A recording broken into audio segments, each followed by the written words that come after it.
Hey guys, what's up? It's me, Thomas. Today we're back here with Film Theory, and today we're back with the Rick and Morty one.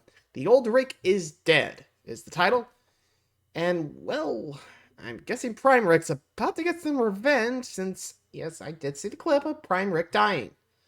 Though, as we know in this show, doesn't last long, trust me. I mean, when it comes to deaths, they don't really last long, especially with Rick's. So, let's see what's going on here. Will Prime Rick come back, or will something else happen with the old Rick dead? Be sure to like, subscribe for more. Hope you enjoy. Here we go. Thanks to Incogni for sponsoring today's episode. It's still 6. Hello, Internet. Welcome to Film Theory, the show that's also having its main character recast. You. Wubba-lubba-dub-dub, am I right? Sorry about that. I had a lee in my throat. Today we're talking about Rick and Morty. Gotta be real with you, and all the craziness that was 2023, I almost missed that Rick and Morty came back. But now that I've gotten a chance to sit down and actually binge through the whole thing, I gotta admit that these have gotta be some of the best episodes that the team has ever delivered. Okay, tough problem. Definitely a spicy meatball, but we can fix it. Including some huge moments of closure for these characters. Thank you for visiting the fear hole, Morty. Your fear of relying on Rick has been delicious. We even wrap up some major stories that previously probably would have been milked for entire Morty. seasons. Why threaten? Why not just do it? Because using a weapon like this doesn't get you left alone, Morty. Think I want a bunch of vengeful summers coming after me? Seriously though?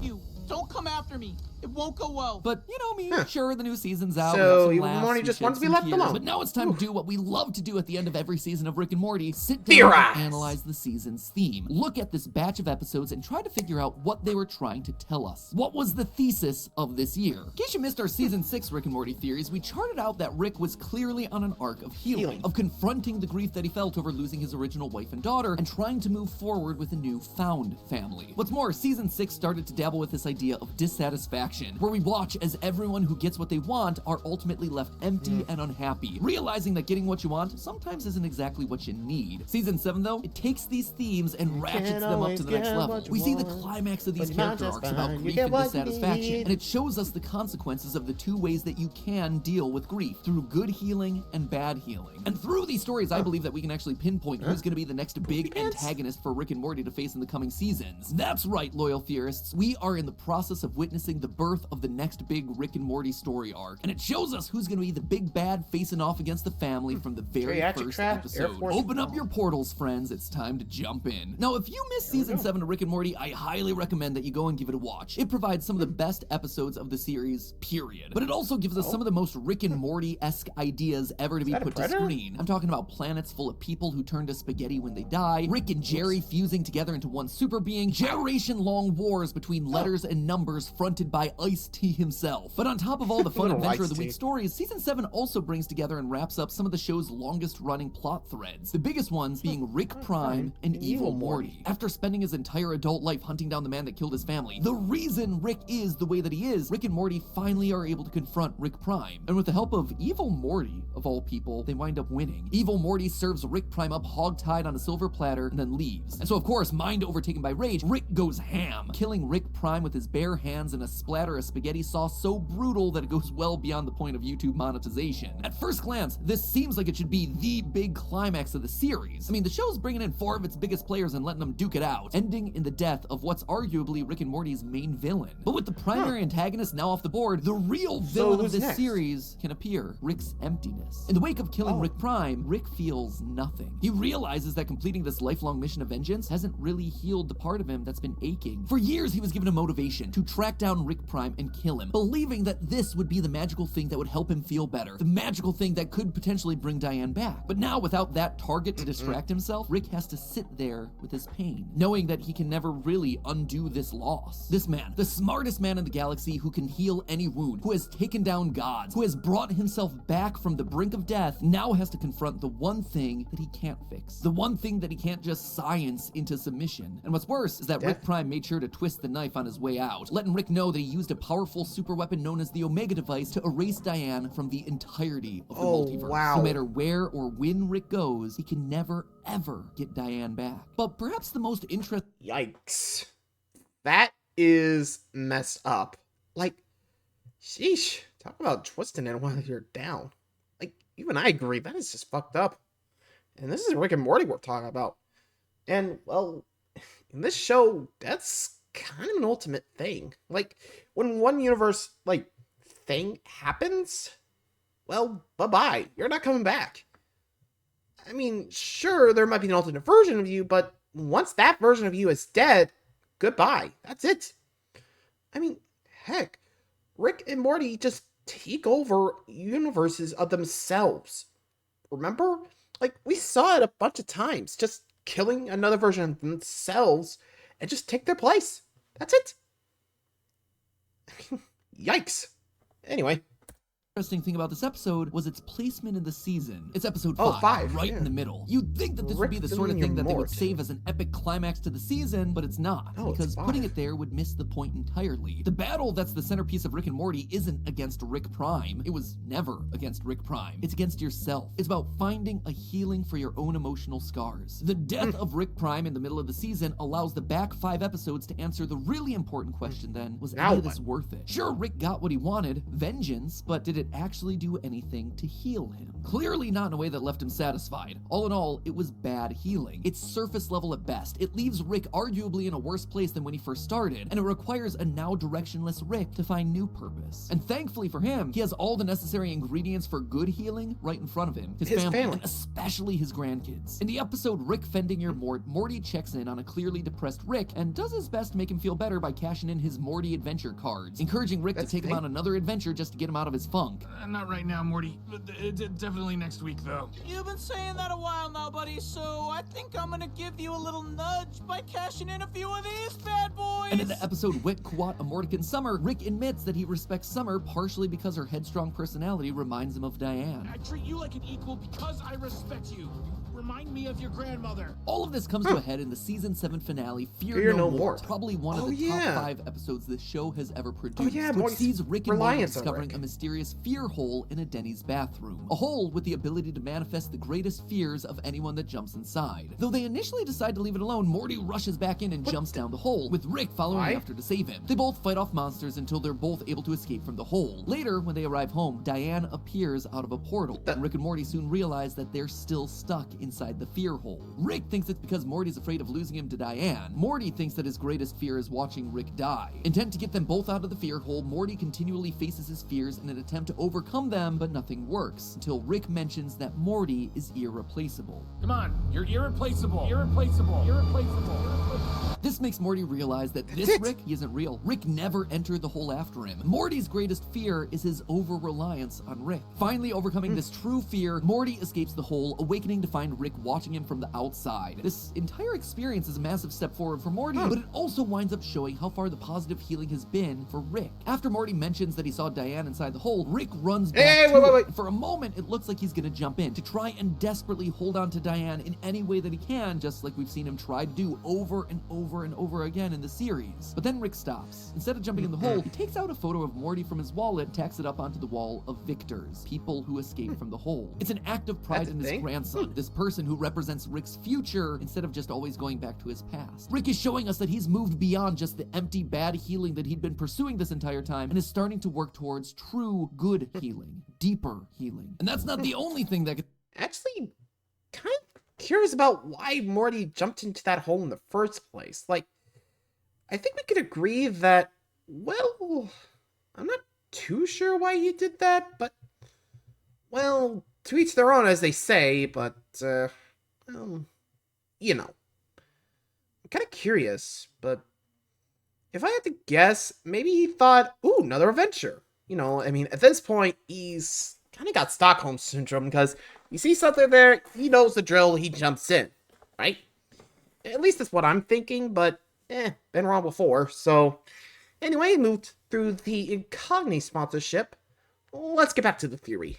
Now let's jump back into the multiverse of Rick and Morty. For the first half of the season, the show really focuses on the concept of bad healing, touching more characters than just Rick. For example, in the episode Air Force Wong, we see how President Curtis responds to a breakup by hijacking a hive mind, hoping to see his approval ratings hit 100%, because if he can't have the approval of the woman he loves, well, the rest of the United States will have to do. Good, President. President. Good. Ha, I get it now. Wow, what a president. Approval here. President approved. This is the perfect example of trying to use external approval as a method for healing, something that ends up hurting both the person trying to heal as well as everyone around him. Similarly, Pretty in the much. season premiere How Poopy Got His Poop Back, we see how Mr. Poopy Butthole is dealing with the divorce, and let's say it's not going well. too well. I agree, Beth.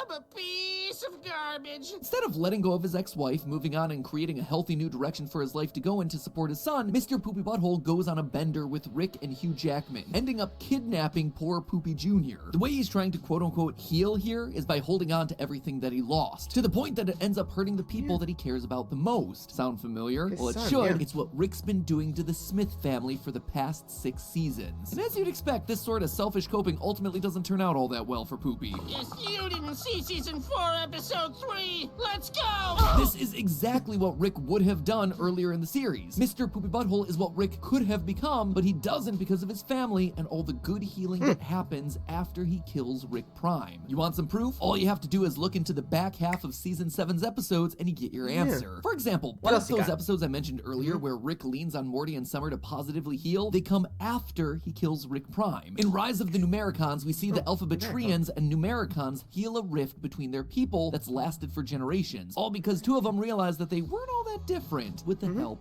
of Rick. I think when we started getting it on, that amulet showed us the truth of our origins. Father! In Mort Ragnarok, Rick starts the episode trying to take advantage of Bigfoot to gain power, enough so that Bigfoot literally wants to kill Rick over and over. But by the end of it all, he finds common ground with Bigfoot and the 2 part ways on good terms. Why are we at the woods?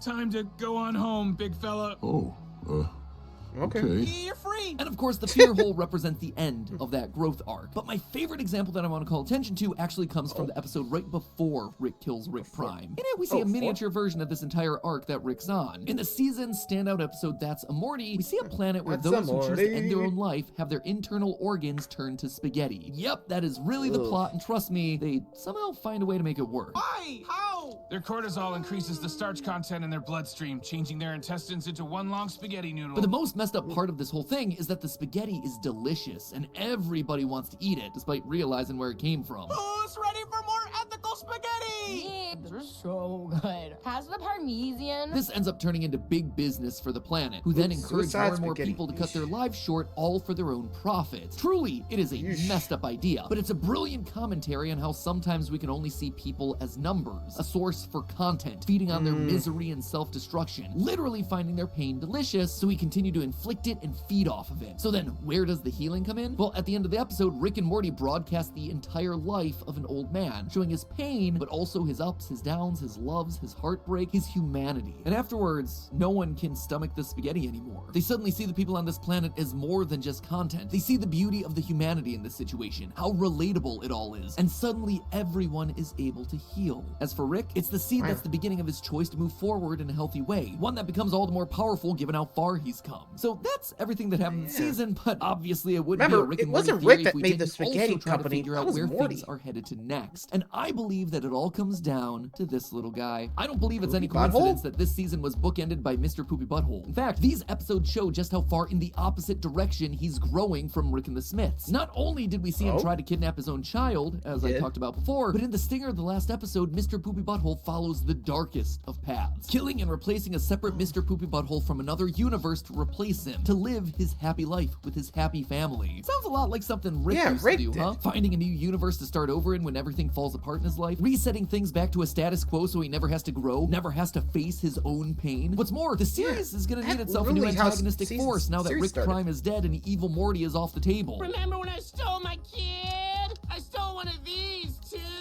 It's all about having a goal and stopping at nothing to achieve it. That is the role There. Mr. Poopy Butthole is going to be taken here. In a similar way to how Rick Prime was the Rickest Rick, the person that most embodied the worst of Rick's traits earlier in his life, Mr. Poopy Butthole is going to become the healed Rick's opposite. Someone who's felt a lot of the same pain, but goes about healing from it in the worst ways possible, hurting everyone around him. He'll embody all the bad healing that Rick himself used to embrace. In the end, Rick's ultimate test isn't his own healing, but whether he's able to teach others, his best friends, how to heal. But hey, that's just a theory. A film theory. And cut. cut. And show spaghetti. Thank you. And wow. So apparently we're going from Rick Prime to a Mr. Poopy Butthole who hasn't let go of the past. Huh. And that seems like an overarching storyline for these characters, unable to let go. Like, think about it. Morty couldn't move on from over-relying on Rick, since, tag team and all. I mean, Morty's shown that he can do things on his own, but he always falls back on Rick, right? And Rick, couldn't move past, his wife and child dying in the original time, in his original dimension. I mean, heck, why do you think he kept, his, neighbors in that time bubble? Or at least frozen time, Think about it. They never moved on. But now, we're actually seeing that happen. Rick and Morty are moving on past their faults. But one person, Poopy Butthole, who's not moving on. He's following in Rick's footsteps. So I think with 8, I think we might be seeing Rick seeing what Mr. Poopy Butthole is doing, and oh, hell no, this guy ain't copying me. I gotta stop this bastard. But he knows it's not gonna just be easy as just killing him off, Remember, he has a portal gun, so he can just move on. So, who knows? We'll see what happens when the next season comes out. But for now, thanks for watching, everybody. Bye.